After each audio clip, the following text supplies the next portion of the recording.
Once upon a time, there was a little donkey who carelessly wandered through the countryside, observing the clouds, the leaves on the trees, and the little birds flying above him.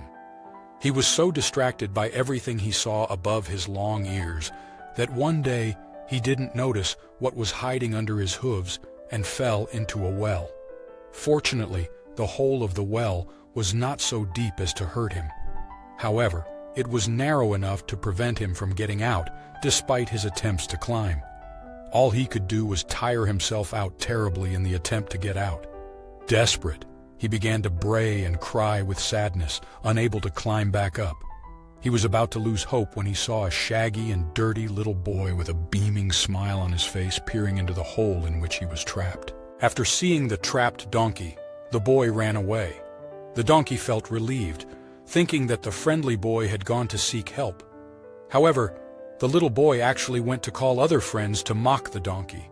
The donkey had made a mistake in believing that the boy's smile was one of kindness, when it was actually one of malice. Everyone knew that mysterious little boy. He was the most mischievous in the village and always seemed to be looking for new pranks. At just 5 years old, he was known for his mischief. That day, he had gathered his friends for a prank. They made fun of a poor, trapped donkey.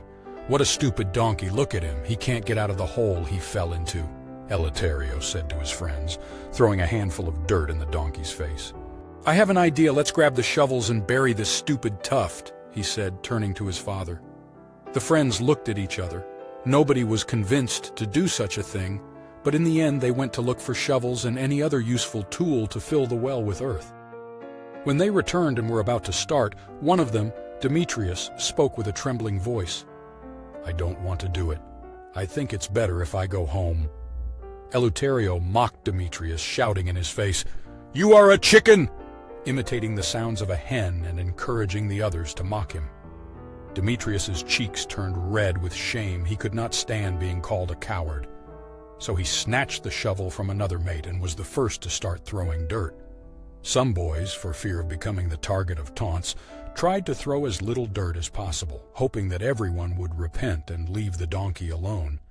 However, some, like Eleuterio, did more than just throw mud, stones, and dust to bury the donkey. They insulted and mocked him, saying things like, "Take this, you stupid donkey. It's to make you understand where you're walking, tuft."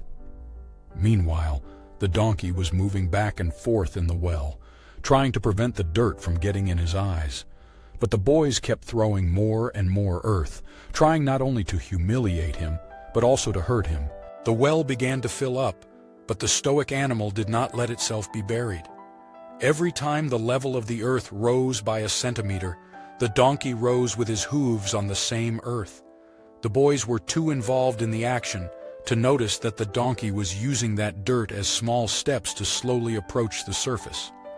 After some movement at the bottom of the well, and positioning its legs to avoid being buried, the donkey managed to get close enough to the surface to get out on its own. It jumped out, leaving the boys surprised.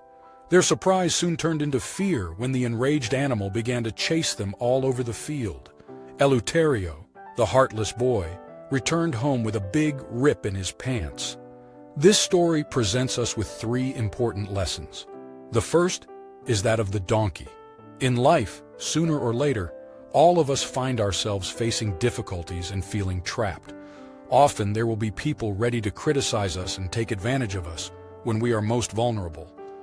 These people will try to humiliate us and make us lose hope. We have 2 options. We can remain still and feel like victims, waiting for the criticisms to bury our self-esteem, or we can learn from the story and use these criticisms as steps to get out of the situation. Therefore, reflect if anyone has ever treated you this way, and how you could react to show that you will never allow anyone to bury you again. The second teaching concerns the dirty little boy. This character imparts 2 lessons to us. Firstly, it reminds us that doing harm to others, especially if we take advantage of their weakness, will ultimately turn against us. What we inflict on others will come back to hit us like an enraged donkey. Therefore, it is better to think twice before taking advantage of someone. Secondly, a happy person does not behave like the dirty little boy. This message in the story is more subtle and difficult to pinpoint, but it is clear that the neglected boy is an unhappy individual seeking revenge against the world. The next time you meet someone like this, try showing empathy. The third teaching comes from Demetrio. We often find ourselves in situations where friends push us or invite us to do things that we know are wrong and that we do not want to do. We do this sometimes to impress others or to avoid being ridiculed. However, the bullying and manipulation that we may be subjected to are unfounded. It is not a sign of intelligence or courage to yield to perform actions that we know are wrong. Demetrio, for example, would have shown more intelligence and courage by refusing to participate in his friend's foolishness. Moreover, it's important to understand that trying to please people who push us to do wrong things can only lead to harm. These people are not true friends, and it would be preferable to have no interaction with them. You shouldn't worry about losing such friendships, as they are not authentic friendships. True friends are those who wish you well and support you in your personal improvement journey. Therefore, you should not give weight to these people's opinions. I invite you to reflect if you have ever acted wrongly just to obtain the approval of others, and to consider what you should have done or said in that context. Now that you have learned these lessons, we urge you to continue listening to other similar stories. Each story carries with it values, similar to trophies, that help us improve as people. If you like the message of this video, please leave a like, share it, and don't forget to subscribe to our channel. Leave a comment to share the lessons you learned, and see you in the next video.